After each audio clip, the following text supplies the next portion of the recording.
오늘 본문에 보면은 죄인이라는 단어가 나옵니다. 한 여인은 죄인이라고 본문에 분명히 말하고 있습니다.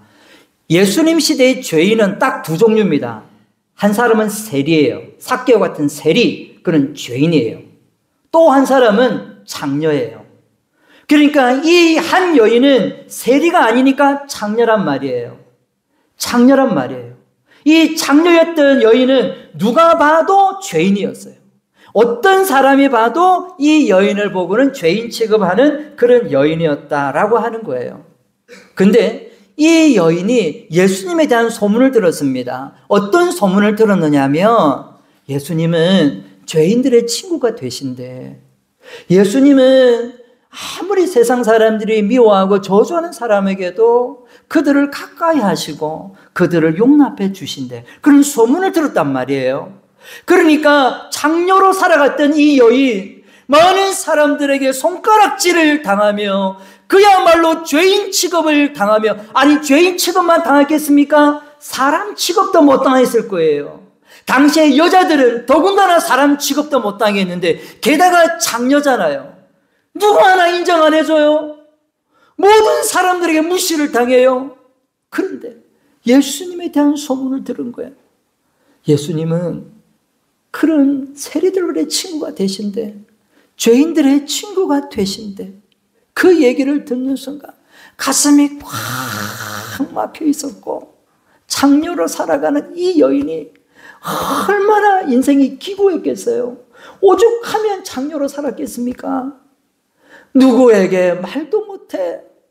누구에게 위로받지도 못해. 누가 나보고 죄인이라고 해도 할 말도 없어. 진짜 나는 죄인이니까. 나는 장녀인데 죄인이잖아요. 그런데 예수님에 대한 소문을 이 여인이 들었을 때에 그에게 한 줄기 소망이 생겼어요. 그래, 주님은 나를 용서해 주시겠지. 세상 사람들이 다 나를 보고 장녀라고 하더라도 주님은 나를 용서해 주시겠지. 주님은 나를 받아주시겠지. 주님은 나에게 자비를 베풀어 주시겠지. 이 한 줄기 희망을 가지고 주님 오시기를 기다렸는데 주님이 오신 거야. 주님이 오신 거야. 주님과 이 여인이 무슨 대화를 한 게 아니에요. 마치 삭개오가 뽕나무 위에 올라갔을 때 주님은 그 길을 지나가다가 삭개오야 내려오라 하신 것처럼 이미 이 여인의 기구함과 장녀로 살아가는 이 여인의 모든 슬픔과 아픔과 고통과 외로움 다 알고 계셨어. 그러니까 주님 앞에 딱 서는 순간 주님이 모든 것을 알고 계신 주님이 나를 위로하시고 나를 용납하시고 나를 긍휼히 여겨주시고 나에게 자비를 베풀어 주시고 나를 사랑해 주신다고 하는 게 그게 완전히 느껴진 거예요. 주님의 눈빛만 보고도 그게 알아진 거예요. 주님이 나를 사랑하시는구나. 주님이 나를 용납해 주셨구나. 그 순간 이 여인이 긍정적인 감탄을 해요. 리액션을 합니다. 리액션. 물론 이 여인이 아주 귀한 옥합을 가져온 것도 중요하지만 이 여인이 그 주님 앞에 긍정적인 감탄을 해요. 리액션을 터뜨립니다. 눈물을 흘려요. 그냥 눈물을 흘려요. 주님 감사합니다. 나를 이렇게 사랑해 주시니 감사합니다. 장녀인 나를 이렇게 용서해 주시니 주님 감사합니다. 그러니까 눈물이 막 흐르고 있는 거예요. 눈물이 흐르고 있는 거예요. 자, 그런데 이 여인에게는 이런 모습이 있었는데 안타깝게도 예수님을 정작 초대했었던 바리새인은요 전혀 이런 리액션이 없어요. 아니 예수님을 식사자리까지 초대해놓고는 전혀 감동도 없고 기대함도 없고 예수님을 예수님으로 모시고 예수님을 예수님으로 인정해드리는 것도 전혀 없어요. 자, 여기서 여러분 잘 생각하셔야 해요. 여러분, 예수 그리스도 앞에 직면하게 되어지면요, 나의 실존이 아주 적나라하게 드러나요. 베드로가 주님을 만났을 때 물고기를 잡고 뭐라고 고백했습니까? 주여, 나를 떠나소서, 나는 죄인입니다라고 고백했잖아요. 뭘 알았느냐면 죄인된 나의 모습을 분명하게 알은 거예요. 오늘날도 예수 그리스도 앞에 분명히 직면하고 서게 되어진다고 하면 우리의 모습이 어때야 될까요? 교만할 수 있을까요? 우리의 모습이 어때야 될까요? 거기서 내가 의롭다고 바리새인들처럼 자만할 수 있을까요? 아무 할 말이 없는 거예요. 여인이 이 여인의 모습을 보고 마음속으로 이렇게 생각해요. 아무래도 예수님은 선지자가 아닌 것 같다. 왜냐하면 예수님이 선지자라고 하면 이 여자가 어떤 여자인지 분명히 알 텐데, 더군다나 이 여자가 창녀이고 소문난 죄인인데 왜 저 여자를 용납하는 거지? 그 마음에 인정이 안 되는 거예요. 그리고 예수님을 선지자라도 인정이 안 되는 거예요. 예수님은 뭔가 선지자가 아니야. 제대로 모르는 사람이야. 그렇게 생각을 한 거예요. 그때 주님께서 비유를 말씀하세요. 시몬아, 잘 들어라. 내가 너에게 예화를 하나 해줄 테니까 너 잘 생각해봐라. 500데나리온 빚진 사람이 있고 50데나리온 빚진 사람이 있다. 자, 이 두 사람에 대해서 공통적인 단어가 뭐냐면 갚을 길이 없다는 거예요. 갚을 길이 없다는 거예요. 500데나리온 빚진 사람도 50데나리온 빚진 사람도 갚을 길이 없는 거예요. 그러면 어떻게 되느냐? 노예로 팔려가는 거예요. 빚을 못 갚았으니까 노예로 팔려가는 거예요. 근데 둘 다 똑같이 탕감을 해 주었다. 바리새인 시몬, 너 한번 대답해봐라. 누가 더 감사하겠니? 500데나리온 빚진 사람이야? 50데나리온 빚진 사람이야? 그러니까 시몬이 이렇게 얘기해요. 당연히 500데나리온이죠. 옳다. 이렇게 얘기하고 끝내세요. 다른 말씀을 안 하세요. 이게 분명히 500데나리온은 이 장녀, 이 한 여인이고 50데나리온은 바리새인이에요. 너 대답은 그렇게 잘하면서 행동은 그렇게 해. 이런 말씀을 안 하세요. 근데 여기에 굉장히 중요한 말씀을 하세요. 누가 더 그를 사랑하겠느냐? 이 단어를 쓰고 있어요. 사랑. 이 누가 더 그를 사랑하겠느냐라고 하는 이 사랑이라는 단어가 굉장히 중요해요. 헬라어에는 사랑이라는 단어가 대표적으로 두 개가 있습니다. 흔히 알고 있는 것처럼 아가페예요. 그건 하나님의 사랑이에요. 오늘 본문에는 아가페오라는 단어를 씁니다. 사랑. 누가 더 아가페오 하겠느냐? 그걸 써요. 또 하나의 사랑은 필레아예요. 친구들과의 우정이에요. 주님께서 이 바리새인에게 이 예화를 이야기하면서 어떤 사랑을 얘기하느냐 하면 필레아의 사랑이 아니라 아가페오의 사랑을 얘기해요. 누가 더 아가페오 하겠느냐? 그렇게 말씀해요. 즉 무슨 말이냐면 주님이 지금 이 바리새인들에게 말하고 있는 건 너 잘 기억해라는 거예요.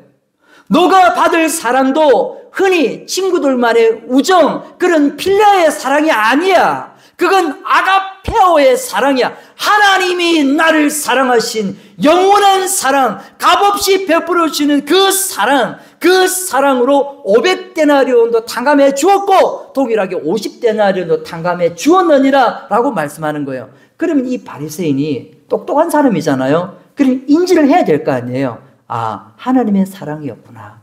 근데 이 바리새인이 그걸 몰라요. 그냥 넘어가 버려요. 주님이 그걸 깨닫고 알도록 그렇게 말씀하셨음에도 불구하고 그냥 이 바리새인은 그걸 깨닫지를 못해요. 그냥 계속 의심의 눈으로만 예수를 바라보고 끝나버리는 게 오늘 스토리예요. 그렇지만 주님께서 이 여인을 보고 이렇게 말씀하세요. 내 죄가 용서함을 받았느니라. 이렇게 말씀하세요. 여기에 주님께서 이 여인을 통하여 말씀하는 것은 내 믿음이 너를 구원하였으니 평안히 가라라고 하는 결정적인 말씀이지만 더 중요한 건 내 죄 사함을 받았느니라라고 말씀하시는 이 부분이에요. 여기서 이 장녀에게 주님이 말씀하시기를 네가 창녀니까 많은 죄를 지었어. 그가 많은 죄를 용서받았느니라 그렇게 말씀하는 게 아니라 단지 내 죄라고 말씀하세요. 주님께서 보시기에는 많은 죄가 있고 적은 죄가 있는 게 아니에요. 예? 우리가 보기에는 큰 죄가 있고 엄청나게 죽일 죄가 있고 뭐 작은 죄가 있고 그럴 것 같지만 주님께서 보시기에는 단지 네 죄를 사함받았느니라. 주님께서 보시기에는 큰 죄 작은 죄가 없어요. 다만 뭐가 있는 거예요? 죄의 싹은 사망인 거예요. 아무리 큰 죄를 지었어도 당연히 사망이고 아무리 작은 죄를 지어도 그건 사망이에요. 죄가 작다고 주님께서 십자가 안 지셨겠습니까? 죄가 작다고 해서 십자가 아닌 다른 곳으로 죄의 문제가 해결되겠느냐 그 말입니다.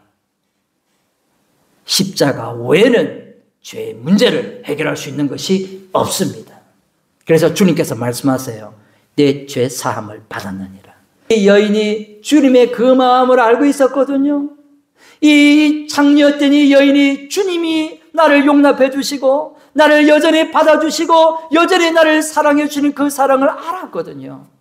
그러니까 이렇게 리액션을 한 거예요. 긍정적인 감탄을 한 거예요. 눈물을 흘리고 향유를 붓고, 이 향유가 보통 향유가 아니에요. 보통 사람은 쓸 수도 없는 그런 향유였어요. 그 당시에 고위급에 있는 사람, 왕족이나 쓸 수 있는 그 향유를 갖고 온 거예요. 지금 이 여인이 최고의 경의를 표한 거예요. 최고의 경의를 표한 거예요. 여러분, 우리가 하나님의 은혜를 안다면, 우리가 하나님의 그 사랑을 안다면, 우리가 하나님의 그 구원을 안다면 최고의 경의를 표하는 게 당연한 거 아닙니까? 최고의 경의를 표해야 맞는 거 아닙니까? 그때 아름다운 거예요. 그 감탄하는 모습이 아름다운 거예요. 사람들도 말이에요. 그냥 본 척 만척하고 그냥 뭐 봐도 안 본 것처럼 그렇게 있는 것보다도 감탄해주고 감격해주고 칭찬해주고 인정해주고 축복해주고 긍정의 말을 해주고 이런 사람을 좋아하는 거예요. 그런 사람 옆에 사람이 붙어요. 이게 중요한 거예요. 그런 사람 옆에 사람이 붙어요. 반대의 사람 옆에는요, 사람이 붙었다가도 도망가 버려요. 이거 잘 기억하세요. 많은 사람들이 임종을 할 때 두 가지 말을 하더라고요. 여보, 고마워. 그리고 미안해. 내 평생 살면서 제대로 해준 것이 없고 고생만 시켰어. 미안해. 아니, 도대체 임종 때 그 얘기를 하는 거야. 임종 때. 살아있을 때 하면 안 되나? 살아있을 때 그런 얘기 좀 해주면 안 되나? 고맙다고? 미안하다고? 근데 사람들이 그걸 깨닫지를 못하더라. 여러분, 우리는 예수 그리스도를 통하여 구원받은 하나님의 자녀가 되었습니다. 예수 그리스도 앞에서 긍정적인 감탄, 예수 그리스도 앞에서 최고의 경의를 표하는 그 아름다운 모습으로 살아서 우리 주님께서 우리를 보시고 내 믿음이 너를 구원하였으니 평안히 가라 하는 이런 축복의 멘트와 메시지를 듣는 여러분 될 수 있기를 바랍니다.